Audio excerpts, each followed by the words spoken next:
Ram Ram ji, welcome back to my new video. और भाई आज बात करेंगे हम ब्लोंडर्स के ऊपर।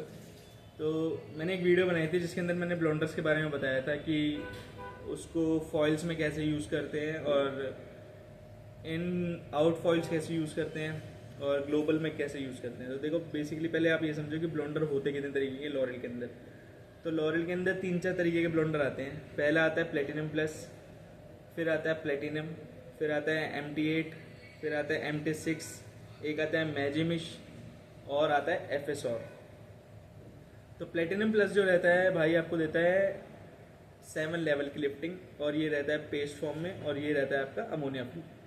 ऐसे ही प्लेटिनम आता है, वो देता है आपको 6 लेवल की लिफ्टिंग और ये भी अमोनिया फ्री रहता है और ये भी पेस्ट फॉर्म में रहता है। फिर आता है MT8 जो सैलून के अंदर सबसे ज़्यादा यूज़ होता है और MT8 देता है आपको 8 लेवल की लिफ्टिंग और इसके अंदर अमोनिया होता है और ये रहता है आपका पाउडर फॉर्म के अंदर।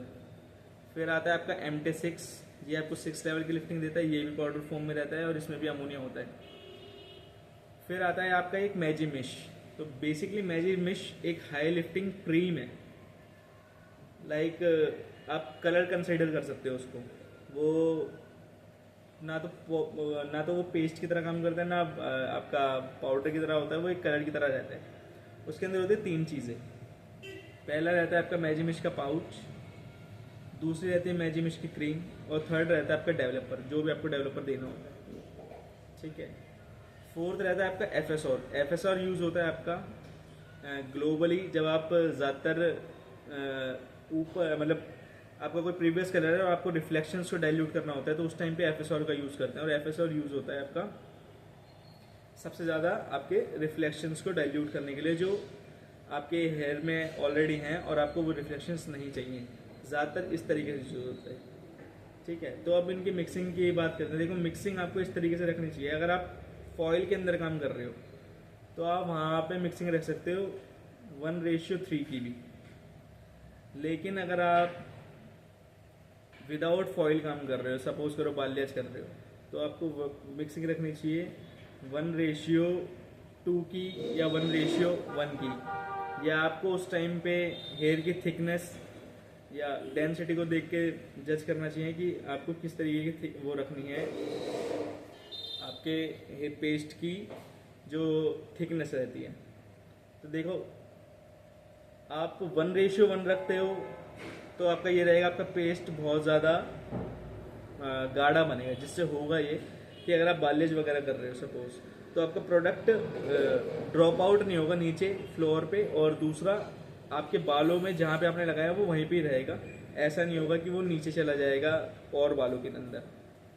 अगर आप 1:2 की रखते हो तो भी ऐसा ही रहता है, लेकिन अगर उसमें मैं ये मानता हूँ कि अगर आपके हेयर थिक हैं तो ज़्यादा बेस्ट रहेगा। अगर फाइन हेयर है तो वो कहीं ना कहीं नीचे तक हेयर में पहुँच जाता है, जिससे आपका रिजल्ट ना पैची आता है। और बाकी इन फॉइल आप 1:2 भी रख सकते हो, 1:3 भी रख सकते हो इन फॉइल के अंदर, क्योंकि फॉइल से कवर हो जाते हैं बाल। तीसरी चीज़, जब भी आप ब्लोंडर यूज़ करते हो अमोनिया फ्री वाले, तो उसके अंदर ये रहता है, मैंने ऐसा देखा है कि जैसे MT8 है, MT8 की जो लिफ्टिंग रहती है वो थोड़ी फास्ट रहती है विदाउट अमोनिया फ्री वालों में। जिसमें अमोनिया नहीं होता उसकी थोड़ी सी स्लो रहती है अमोनिया वालों से। चौथी चीज़, अगर आप मैजिमिश यूज़ करते हो तो आपको मतलब प्री लाइट करने के बाद आपको डिपॉजिट करना नेसेसरी नहीं है, मैंडेटरी नहीं है कि आपको मैजिमिश यूज़ करने के बाद आपको डिपॉजिट करना ही पड़ेगा। लेकिन प्लेटिनम प्लस या फिर आप MT8 वगैरह यूज़ कर रहे हो तो आपको डिपॉजिट करना ही पड़ेगा, वरना आपका अंडरकोट एक तरीके से खुला रहेगा और आपकी क्यूटिकल लेयर को हार्म करेगा। लेकिन उसके अंदर ऐसा होता है कि वो एक तरीके से कलर बेस है, तो उसके अंदर आपको डिपॉजिट करना नेसेसरी नहीं है। और भाई FSOR आपका इस तरीके से यूज़ होता है, वो होता है आपको वार्म वाटर में यूज़ होता है। वार्म वाटर लेते हो आप और शैम्पू लेते हो और FSOR लेते हो, और एक आपको स्पंज लेना होता है जिससे वो एक तरीके से उसके अंदर झाग टाइप के बनते हैं और उसको इस तरीके से एप्लीकेशन करते हैं और वो इस तरीके से काम करता है। आई होप तुम्हें ये वीडियो पसंद आई होगी। अगर आपको इस वीडियो में कोई भी आपको कन्फ्यूजन लग रही है तो आप मेरे को कमेंट बॉक्स में बता सकते हो। बाकी आप चैनल को सब्सक्राइब कर लीजिए और मिलेंगे नेक्स्ट ब्लॉग में। जय श्री राम।